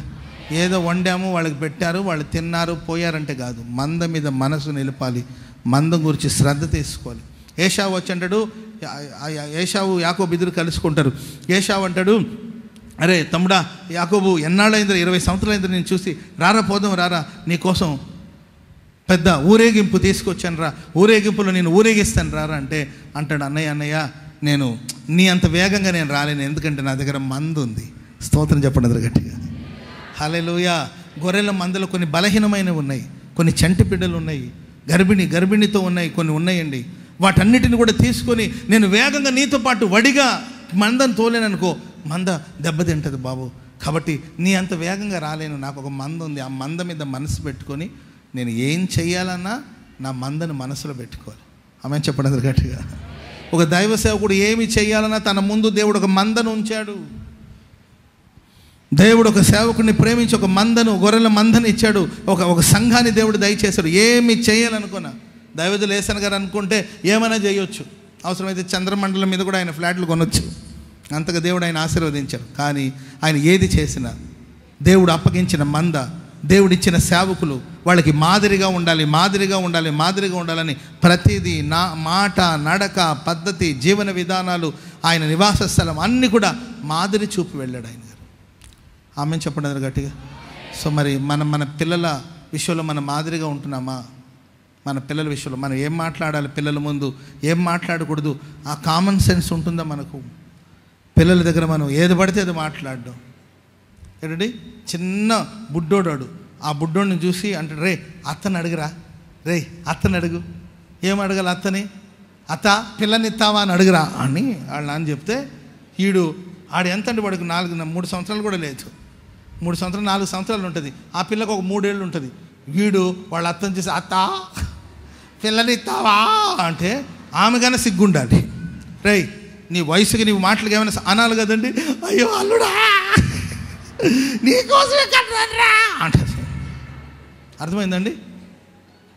ఓకే. ఇక వీడు 3 ఏళ్ళ నుండే లవ్లో పడ్డాడు. ఏ వయసులో నుండి? 3 ఏళ్ళ నుండి ఏనాటికైనా నీవు నా సొంతమే అని, ఆ పిల్ల ఏ నాటికైనా నీ సొంతమే అని అర్థమైందండి. 16 ఏళ్ళు వచ్చేసరికి అమ్మాయికి ప్రేమలు పడి ఇద్దరు కనబడకుండా పోయారు. ఎందుకు ఇలా చేసావురా అంటే, నీవే కదమ్మా నాకు అప్పుడు చిన్నప్పుడే చెప్పావు కదా, ఎందుకురా ఇలా చేసావు అని అంటే, చిన్నప్పుడు నీవేగమ్మా చెప్పావు, చిన్నప్పుడు నీవేగా నన్ను చెప్పావు. మీకు అర్థమవుతుందండి మనం ఎలా ఉన్నాం, సంఘం ఎదుట మనం ఎలా ఉన్నాం. దేవుడిచ్చిన మందను కాపాడుకుందాం. Praise the lord. రేయి మొదటి జామున లేచి నీ పిల్లల కోసం నువ్వు ప్రార్థించాలి. యోబు భక్తుడు ప్రతిరోజు ఉదయాన్నే లేచి ఒక్కొక్కరిని పిలిచి వాళ్ళ కోసం దహన బలులు అర్పించేవాడు అంటండి. హల్లెలూయా. మన బిడ్డల విషయంలో మనం శ్రద్ధగా ఉంటే మీ వృద్ధాప్యంలో మీరు ప్రశాంతంగా ఉండొచ్చు. పిల్లల్ని దేవుని చేతిలో పెట్టండి, దేవుని భయంలో పెంచండి. నీ మంద మీద నీవు మనస్సు నిలపాలి. హల్లెలూయా. ఓకేనా? ఇంకొక మాట చెప్పి ముగించేనా? Thank you Jesus. ఇంకొక మాట చెప్పి నేను ముగించేస్తాను. చదవండి దినవృత్తాంతాలు. ఏంటో మరి అన్ని దినవృత్తాంతాలు అవుతుంది ఈరోజు. దినవృత్తాంతాలు 2వ గ్రంథం 20 వచనం. త్వరగా చదవండి, ముగించేస్తాను. అందుకు యెహోషాపాతు భయపడి యెహోవా యొద్ద విచారణ చేసి మనస్సును నిలుపుకొనినప్పుడు యూదా అంతటా ఉపవాస దినం ఆచరింప. మీరు ఆ సారాంశం అంతా చదవండి. 3 రాజులు. ఎంతమంది రాజులండి? తలల పైకి ఎత్తి చూడండి, వినండి. Praise the lord. 3 రాజులు, ఒక చిన్న రాజ్యం. యూదా దేశం అనేది చాలా చిన్న దేశం. యెరూషలేము ముఖ్య పట్టణం. ఒకప్పుడు పెద్ద దేశమే కానండి, మొత్తం మీద 2 గుంపులుగా విభాగించబడిపోయి యూదా దేశం చాలా చిన్నది అయిపోయింది. ఆ చిన్న దేశానికి ఒక చిన్న రాజు, ఆయన యెహోషాపాతు, దావీదు వంశం. యూదా రాజు యెహోషాపాతు. అతనికి 3 రాజులు ఏకమైపోయి ఆ ఒక్కడి మీద దాడి చేయడానికి కోసం వచ్చారు. సో బలపరంగా చూసుకుంటే వాళ్ళ బలవంతులు, వాళ్ళ సైన్యం గొప్పది, ఇతని సైన్యం చిన్నది. మనుషులకు ఎవరికైనా భయం అనేది ఉంటుంది కదండి. చిన్న జీవితాలు, కొన్నిసార్లు చిన్న జీవితాలు. కొంతమంది చెప్తుంటే కళ్ళలో నీళ్ళు వస్తుంది. నిజంగా చిన్న జీవితాలండి. వచ్చే జీతం చాలా తక్కువ. ఒక 12,000 13,000 సంపాదిస్తాడు నెలకి. దాంట్లోనే కుటుంబాన్ని చూసుకోవాలి, పిల్లల్ని చూసుకోవాలి, అందరిని చూసుకోవాలి. అనుకోకుండా ఇంట్లో ప్రియరా ఓ చంటి బిడ్డకు ఒక భయంకరమైన వ్యాధి వచ్చింది. లక్షల రూపాయలు ఖర్చు పెడితే కానీ ఆ బిడ్డకి స్వస్థత రాదు. ఏం చేస్తారు చెప్పండి? సరే, వాళ్ళకి వచ్చి ఆ 12,000 జీతగాళ్ళకి ఎవరు ఇస్తారా? అప్పు తెద్దామన్నా ఎవరు ఇస్తారు చెప్పండి? బ్యాక్గ్రౌండ్ చూసుకుంటారు కదండి. కొన్నిసార్లు చిన్న జీవితాలు. ఆ చిన్న జీవితాల మీద జరుగుతున్న పోరాటాలు, శక్తికి మించిన పోరాటాలు. ఎదిరించే శక్తి ఉండదు, బెదిరించే శక్తి ఉండదు, పోరాడే శక్తి ఉండదు, సామర్థ్యం ఉండదండి. అలాంటి పరిస్థితుల్లో యెహోషాపాతు భయపడ్డాడు. ఎవరైనా భయపడతారు. Praise the lord. ఎప్పుడు 500 వచ్చే కరెంటు బిల్లు 50,000 వస్తాయి. ఎట్లా ఉంటుంది మీ ఫీలింగు? ఇది యెహోవా వలన కలిగిన కార్యం అంటారా? 500 వస్తుంది, సడన్గా 50,000 వచ్చిందంటే కరెంటు బిల్లు. ఏంటంటే ఏదో చెప్తున్నారు వాళ్ళు, ఎక్కడి నుండి తెచ్చి కట్టాలి? ఇలా చెప్పుకుంటూ వెళ్తే ప్రియులారా, చిన్న జీవితాల మీద పడే ప్రభావాలు. 3 రాజులు ఏకమైపోయి ఇదేం న్యాయం రా బాబు, ఇదేం న్యాయం చెప్పండి? కొన్నిసార్లు అన్యాయమైన పోరాటాలు. వాళ్ళు ఒకరి చెవులు కొరుక్కొని ఒకడి మీద దాడి చేయడానికి వస్తే భయపడ్డాడు. కానీ తన మనసును దేవుడి దగ్గర విచారణ చేయడానికి కోసం నిలిపాడు. చప్పట్లు కొడదాం అందరు గట్టిగా. హల్లెలూయా. లైఫ్లో ఏ ప్రాబ్లం వచ్చినా దేవుని విచారణ చేయండి, దేవునికి ప్రార్థన చేయండి. ఆమె ఆయన మనసు నిలిపాడండి. ఆయన దేవుడి దగ్గర విచారణ చేద్దామని ఒక ఫాస్టింగ్ ప్రేయర్ అనౌన్స్ చేశాడు. నాకు గుడార్ల పండుగ గురించి బోళ్ళని టెన్షన్గా ఉండేది. ఎందుకంటే కొత్త స్థలంలోకి వెళుతున్నామని విపరీతంగా స్ట్రెస్ ఉండేది అనమాట. ఎట్లా ఏం చేయాలని వెంటనే ప్రభు ప్రేరేపించాడు, ఒక ఫాస్టింగ్ ప్రేయర్ పెడదాం. Praise the lord. అంటే నేను సేవకులతో షేర్ చేశానన్నా, ఒక ఫాస్టింగ్ ప్రేయర్ పెడదామన్నా, ఆ తర్వాత మన పనులు ప్రారంభిద్దామని చెప్పడం జరిగింది. దైవ సేవకులందరూ కూడా ఆ మాట సమ్మతించారు. సరే, ఒక చిన్న ఫాస్టింగ్ ప్రేయర్, పెద్ద పబ్లిసిటీ, ఆర్భాటం ఇలాంటిది ఏమి లేకుండా ఒక ఫాస్టింగ్ ప్రేయర్ ఏర్పాటు చేద్దామని అనుకొని ఆ ప్రేయర్ ఆ రోజు స్టార్ట్ చేసామండి. ఒక చిన్న ఫాస్టింగ్ ప్రేయర్, విస్తారమైన ప్రజలు వచ్చారు. ఆ రోజు ఆరంభించబడిందండి పని. అద్భుతంగా దేవుడు కొనసాగిస్తూ ఉన్నాడు. హల్లెలూయా. రేపటి రోజు ఒక విశాలమైన ప్రార్థన మందిరాన్ని కూడా మన దయాక్షేత్రంలో మనం ప్రారంభించబోతున్నాం. రేపు స్టార్ట్ చేయబోతున్నామండి. ఒక పెద్ద ప్రేయర్ హాల్, లేకపోతే ఒక మందిరం, ఏనండి, ఒక పెద్ద మందిరం రేపు ప్రారంభించబోతున్నామండి. గుడాల పండుగ లోపల అది పూర్తి అయిపోవాలి. సంవత్సరాలు కాదు, మనం మొదలెడితే దేవుడు సఫలం చేయాలి, అంతేకా. ఆమెను చెప్పండి అందరు గట్టిగా గట్టిగా హల్లెలూయా. సో మీరు ప్రార్థన చేయండి. యెహోషాపాతు చాలా చిన్న జీవితం, తన మీద విపరీతమైన పోరాటాలు. ఆ సమయంలో ఆయన మనస్సును నిలుపుకొని దేవుడి దగ్గర విచారణ చేద్దామని ఉపవాస ప్రార్థన చాటించాడండి. అంతే, పట్టణాలన్నిటి నుండి జనాలు కదిలి వచ్చారండి. ఆమేన్. నీ మనస్సు నిలబడితే నీ ప్రక్కన నిలబడడానికి 100 మంది 1000 మందిని దేవుడు తీసుకొస్తాడు, అంతే. హల్లెలూయా. ఒక మంచి కార్యాన్ని నువ్వు పూనుకో చాలు, అంతే. ఎవరు వస్తారు, ఎవరు ఇస్తారు, ఎవరు తెస్తారు ఏంటండి అవసరం లేదు. వస్తారు, ప్రభు తీసుకొస్తాడు, అంతే. వాళ్ళు పిల్లలు ఏంటంటే భార్యల్ని పిల్లల్ని తీసుకొని కుటుంబాలుగా వచ్చేసి యెహోషాపాతు ప్రక్కన వాళ్ళు నిలబడ్డారు. చప్పట్లు కొడతాం అందరూ గట్టిగా హల్లెలూయా. వీళ్ళందరూ నిలబడితే ప్రియులారా, వీళ్ళందరూ దేవుని సరే నిలబడి కన్నీళ్లు విడిచి ప్రార్థన చేస్తే పరిశుద్ధాత్మ దేవుడు బలముగా దిగి వచ్చాడు. ప్రవక్త ద్వారా దేవుడు మాట్లాడించాడు. రాజైన యెహోషాపాతు, యూదావార్లారా భయపడవద్దు, యుద్ధం మీది కాదు, యుద్ధం యెహోవాదే. ఆమేన్ చెప్పండి అందరూ గట్టిగా. ఒక పెద్ద కఠినమైన సమస్యను చాలా సులువుగా, ప్రైజ్ ది లార్డ్, చాలా తేలికగా, చేతికి మట్టి అంటకుండా దేవుడు విజయం ప్రసాదించాడు. ఒక పెద్ద నీ లైఫ్లో ఈరోజు ఒక పెద్ద ప్రాబ్లం, దీన్ని ఎలా సాల్వ్ చేయాలని నువ్వు భయపడుతున్నావా? మనసుని స్థిరపరచుకో, మనసుని ప్రభు మీద ఉంచు, విచారణ చేయి, ప్రభుత్వంలో ప్రార్థన చేయి. ప్రభు నీకు ప్రతిదీ బయలుపరుస్తాడు, ప్రతిదీ దేవుడు బయలుపరుస్తాడు. ఆమె నీ ముందర ప్రభు వెళతాడు, బాధ్యత ప్రభు తీసుకుంటాడు, రెస్పాన్సిబిలిటీ ప్రభు తీసుకుంటాడు. ఆయన యుద్ధ వీరుడుగా నీ ముందర నడవబోతున్నాడు, మహారాజుగా ఆయన నీ ముందర నడవబోతున్నాడు, మహిమ కలిగిన కార్యాలు ప్రభు చేయబోతున్నాడు. వాళ్ళకే జుట్టు ముడియేస్తాడు దేవుడు. ఆమేన్ హల్లెలూయా. దైవజనులు లేసన్ గారు సేవ చేస్తున్న దినాల్లో చాలా దయ్యాలు, మనుషుల నుండి దయ్యాలు బయటపడిపోయి వాళ్ళు గందరగోళం చేసేవాళ్ళు, ముందుకు వచ్చేసేవాళ్ళు, ఈ స్టేజ్ నియర్ వచ్చేసి కింద పడి పొరలాడుతూ ఉండేవాళ్ళు. అందరం కంట్రోల్ చేయాలంటే కష్టం కాదండి. దయ్యం పట్టిన వాళ్ళని మనం అంత ఈజీగా కూర్చోబెట్టలేం. ఆమేన్. సమాధానం చెప్పలేము, ఏది పడితే వాళ్ళు మాట్లాడుతూ ఉంటారు. అట్టని మూతి మీద కొట్టలేము కదండి. మొహం మీద కొడితే వాడు మాంత్రికుడు అవుతాడు, కానీ సేవకుడు ఎట్ట అవుతాడు చెప్పండి. కొంతమందికి తెలియక ఏంటంటే దయ్యం పడితే చెప్పు తీసుకుని కొడతా ఉంటారు. మన మాంత్రికులం కాదు, వేపాకుతో కొట్టడానికి ఏంటంటే ఇంకేదో చేయడానికి. మన సేవకులు, మన దేవుని బిడ్డలు ప్రార్థన చేయాలి, అంతే. కానీ కంట్రోల్ చేయకపోతే అప్పట్లో ఉన్న దైవ సేవకులు ఏం చేయాలంటే ఒక 4-5 దయ్యాలు, 4-5 దయ్యాలు, లేక 2-3 దయ్యాలు వచ్చేసి ఉండేది అనమాట. వాళ్ళని కంట్రోల్ చేయలేక ఏం చేసేవాళ్ళంటే ఈ తల్లి కొప్పులో నుండి ఒక పాయ, ఈ తల్లి కొప్పులో నుండి ఒక పాయ, ఆ దయ్యంలో నుండి ఒక పాయ తీసుకొచ్చి 3 పాయలు కలిపి జడలేసేసి వదిలేసేవాళ్ళంట. ఏంటండి ఈ దయ్యం ఏమో ఇటలాగడం, ఆ దయ్యం ఏమో అటలాగడం, ఇంకొక దయ్యం ఇటలాగడం, ఏంటి తలకాయ దెబ్బలు తగిలి చివరికి ప్రార్థన అయ్యేసరికి ఆ 3 దయ్యాలు కూడా ఇటు కూర్చుంటారు. ఏం మామూలు టెక్నాలజీ, ఎప్పటి నుండో టెక్నాలజీ ఉన్నాయి మన దగ్గర. నేనేమంటానంటే ప్రియులారా, నీవు దేవుడి దగ్గర విచారణ చేసి ప్రభుకు అప్పగించుకుంటే దేవుడు వాళ్ళకి ముడియేస్తాడు. నీ శత్రులు 4 కాదు కదా, 400 మంది కానీ 4000 మంది కానీ వాళ్ళకి దేవుడు ముడియేసి వాళ్ళు తన్నుకొని చేస్తారు.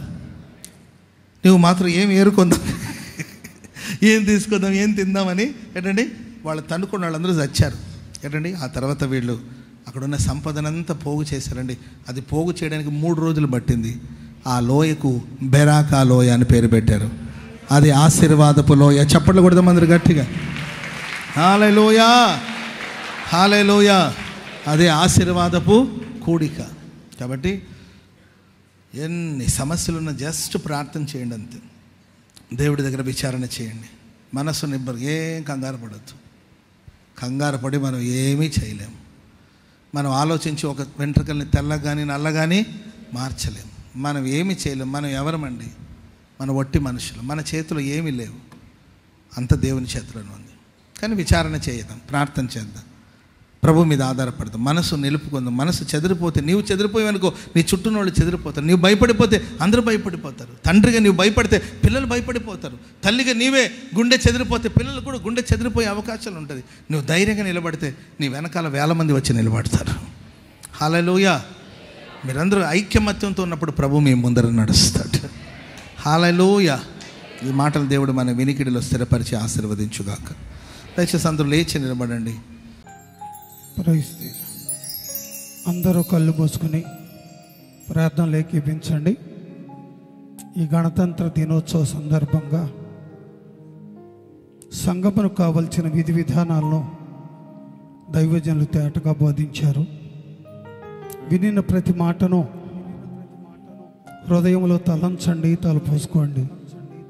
అవును కదా ప్రభువా, లోకమంతా ఎటు పడితే అటు తొట్టిల్లుతున్న దినాలలో మా కొరకు నీవు దాచిన మేలు, నువ్వు దేవుడవని, వాక్యమే దేవుడని, వాక్యమందు విశ్వసించి నీ మాటలు విన్న ప్రతి బిడ్డని జ్ఞాపకం చేసుకో రాజా.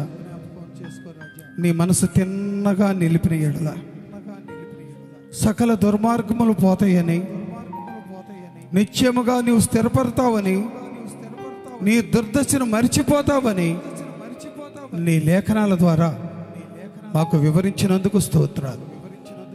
మేము స్థిరపరచబడటానికి, మేము దుర్దశలో ఇంకా ఉండటానికి కారణం కేవలము మనస్సు అనే సత్యాన్ని మాకు నేర్పినందుకు స్తోత్రాలు. ఆది మానవుడైన అవ్వ సరళత నుండి, పవిత్ర నుండి తొలగిపోవటానికి కుయుక్తి కలిగిన మనస్సు సాతాను చేత ప్రేరేపణ జీవితాన్ని పతనానికి నాందిగా ప్రారంభించి, అదే మారుగా ఆ పవిత్రత, సరళత, కుయుక్తి నుండి విడిపించబడే అనుభవాలతో నీ మనసు నిలిపిన ఎడల నిన్ను విడిపించటానికి రెండవ ఆదాముగా పుట్టిన యేసయ్య నిన్ను విమోచించబోతా ఉన్నాడు. ఏకైక ఆధారము యేసే. నీ మనసు నిలపగలిగిన వాడు యేసే. నీ మనసు నిలపాలి అంటే యేసు వైపు నీ మనసు నిలపాలి. అలాంటి సత్యాన్ని గ్రహించిన నీవు ఎన్నే ఎబ్రేలు వలె చెడిన మనసు ఉండకుండా దేవునికి మనసుకు చోటిచ్చి దేవునితో నిలిచి ఉండి ప్రార్థన చేయి. ఈ రాత్రికాలం మనసున్న మనిషివా, మనసును విడిచిపెట్టిన మనిషివా, యాంత్రికంగా బతుకుతున్నావా? యవనస్తుడా, యవనస్తురాలా, ఒక్కసారి ఆలోచించు. మనస్సు అనే నడుము కట్టుకో. అందుకే భక్తుడు చెబుతున్నాడు, నీ మనసును నడుమును కట్టుకొని ఆ దేవుడు తేబడు కృప విషయమై సంపూర్ణ నిరీక్షణ కలిగి ఉండడు. అలాంటి నిరీక్షణ కలిగి మనం బ్రతుకుదాం. నా తండ్రి, నా దేవా, మనసున్న మనిషిగా నాతో మాట్లాడిన ఈ మాటలను బట్టి వందనాలయ్యా. నిజముగా మనసు నిలిపినవాడు దేవుని యందు మనసు కలిగి ఆశ్రయించాలని, ఆశ్రయించే మనసు మనకు ఉండాలని ఎన్నెన్నో రీతులుగా దైవజనుడు మాకు వివరించి ఉన్నాడయ్యా. అదే మారుగా మేము తండ్రి మా మందల యందు మనసుంచి మా కుటుంబాన్ని కట్టుకోవాలని నేర్పారు తండ్రి. అదే మారుగా నా ప్రభువా, నిజముగా మనసు కలిగిన వాళ్ళమైతే దేవుని యొద్ద విచారించుటకు మనసు నిలపాలని ముచ్చటగా 3 మాటలతో మా మనసుకు కావలసిన సందేశాన్ని వినిపించినందుకు స్తోత్రాలు తండ్రి. ఈ చేరి వచ్చిన ప్రజావాహిని అంతటికీ మీ చేతులకు అప్పగిస్తున్నా. నిజముగా మర్రపెట్టు వారికి సమీపంగా ఉండే దేవుడా, ఎవరు నా యొద్ద విచారిస్తారో వారు నన్ను కనుగొందురు, నేను వారిని కనుగొందురని నీవు ఇర్మియా ద్వారా మాట్లాడిన ప్రతి మాటను బట్టి స్తోత్రాలు.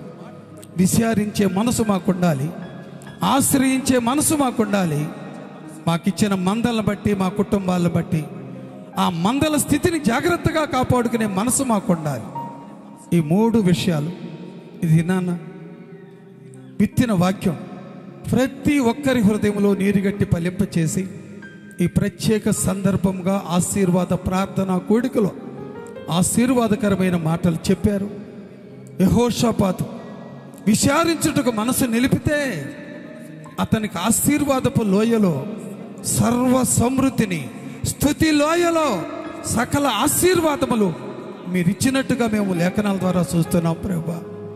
నిజముగా ఈ ఆశీర్వాద కోడికలో మనసును గురించిన సందేశంలో ముగింపులో మా దైవజనుడు చెప్పిన మాట, అప్పుడు వరకు నీవు మనసు నిలిపి విచారించగలిగితే నిన్ను దేవుడు స్థుతిలోయకి ఆశీర్వాదపు లోయనికి నడిపిస్తాడని మీరు చెప్పిన ప్రతి మాట తండ్రి మా జీవితాల్లో నెరవేర్చబడలాగున ఆ విధంగా తండ్రి చేరువచ్చిన ప్రతి ఒక్కరికి ఈ మాటల యొక్క విలువను గ్రహించి ఆశీర్వాదకరులుగా మార్చబడటానికి మీరు సహాయము చేయనాయన. నిజముగా దైవజనుడైన మా నాయకుడు అబ్రాహ్మణ గారిని బట్టి ప్రార్థన చేస్తున్నాను. ఆయురారోగ్యములు ఇచ్చి మరింత పరిచర్యలో ఘనమైన బలమైన పాత్రగా వాడుకొని వినుజనులకు క్షేమకరమైన ఆశీర్వాదకరమైన మాటలు, స్వచ్ఛమైన వాక్కులు మా బిడ్డ నోట పెట్టి దినదినము నూతన ప్రకటనలతో పరిశుద్ధాత్మ దేవుడా నీవు అలంకరించి ఆశీర్వదించి వాడుకోమని వేడుకొనుచున్నాం. నిజంగా ఈ పరిచర్యలో పాలు పంపులు పొందిన ప్రతి కుటుంబాన్నే కాదయ్యా, స్థానిక సేవకుల్ని, సేవకురాలు చేరి వచ్చిన ప్రతి తల్లుల్ని మీ చేతులకు అప్పగిస్తున్నాం. అనేక మంది సేవకులు చేరి ఉండగా వారిని కూడా మీ చేతులకు అప్పగిస్తున్నాం. నిజముగా ఈ ప్రత్యేకమైన దినాన్న ఈ ఆశీర్వాదకార్థం మాటలు విన్న ప్రతి ఒక్కరిని వారి సేవను, కుటుంబాలని ఫలభరితముగా మార్చి దీవించమని, మరి ముఖ్యంగా ఈ శిలకలూరుపేట పరిచర్య తండ్రి మంద ఒక్కటే, కాపరి ఒక్కటే అనే పిలిచే దినము రావాలి. ఒక రోషము కలిగి మేము అడుగుతున్నాం. ప్రాణ త్యాగముగా చేస్తున్న ఈ పరిచర్యలో తండ్రి మాకు ఈ పట్టణంలో ఒక ప్రత్యేకమైన ఆశీర్వాదం మా బిడ్డల పట్ల మీరు కలుగు చేసి పరిచర్యను ఘనపరచమని, సమస్త ఘనత మహిమ ప్రభావాలు మీకు ఆరోపిస్తూ నజరేయుడైన యేసు నామమును అడుగుచున్నాము తండ్రి.